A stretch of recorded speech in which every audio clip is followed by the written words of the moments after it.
তিস্তার পানির ন্যায্য হিস্যা আদায় ও মহাপরিকল্পনা বাস্তবায়নের দাবিতে গণপদযাত্রা শেষে সমাবেশ করেছে তিস্তা নদী রক্ষা আন্দোলন। ৪ মে রোববার বেলা ৩টায় ব্যানার পোস্টার হাতে রংপুর নগরীর শাপলা চত্বরে তিস্তা নদী রক্ষা আন্দোলনের সমাবেশে যোগ দেন ৫ জেলার মানুষ। আন্দোলনে তিস্তা বাঁচাও নদী বাঁচাও সংগ্রাম পরিষদ সহ একাত্মতা জানায় সামাজিক, সাংস্কৃতিক ও রাজনৈতিক সংগঠন।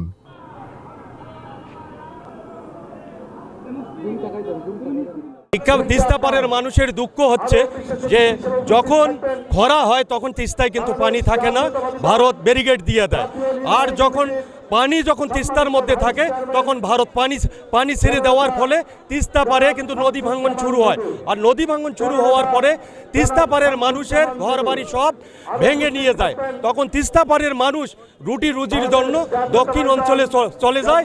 আমরা এখানে স্থায়ী শিল্প কলকারখানা এবং একটা মেডিকেল কলেজ বা অন্যান্য যে শিল্প প্রতিষ্ঠান কৃষিভিত্তিক গড়ে উঠলে আমাদের সফলতা আমরা দেখতে চাই। তিস্তা নদীর মেগা প্রকল্প বাস্তবায়ন হোক এবং মেগা প্রকল্প তিস্তার দুই ধারের মানুষের সুখ দুঃখ যেন আমরা আগে যে দুঃখের মধ্যে আছে সেটা যেন আমরা কাটিয়ে উঠে আমরা তিস্তার মানুষ সুখে শান্তিতে বসবাস করতে পারি। যেটা আছে সেটাও তো নদী ভেঙে গেছে, এখন এরা বেকার হয়ে আছে, এদের বর্তমানে কোনো অবস্থান তাদের নাই।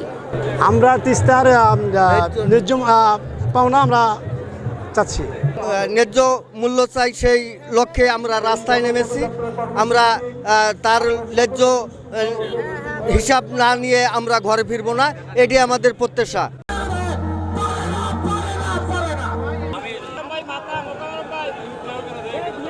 গত 19 বছর ধরে ভোটের অধিকার রক্ষা করতে হবে।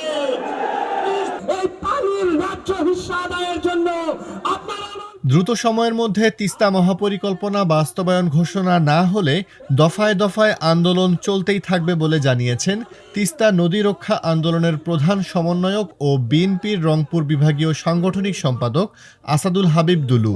রংপুর জেগে উঠেছে, রংপুরকে আর বৈষম্যের মধ্যে ফেলানো যাবে না। গণসমাবেশে প্রধান অতিথির বক্তব্যে বিএনপির স্থায়ী কমিটির সদস্য মির্জা আব্বাস বলেন, অনেক আগেই পানির হিস্যা আদায় হতো যদি হাসিনার মতো একটি চাটুকার সরকার বাংলাদেশে না আসতো। আমরা তো দাবি করে যাচ্ছি গতকাল অনেক আগেই এই পানির হিস্যা আদায় করতে পারতাম যদি হাসিনার মতো একটা চাটুকার সরকার বাংলাদেশে না আসতো। এই পানি নিয়ে কোনো কথা তারা কোনোদিন বলে নাই।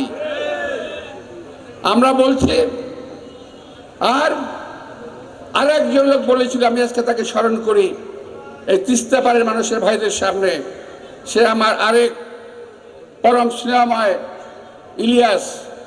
ইলিয়াস আলী সিলেটের। গণপদযাত্রাটি নগরের শাপলা চত্বর থেকে শুরু হয়ে শেষ হয় রংপুর জেলা স্কুল মাঠে।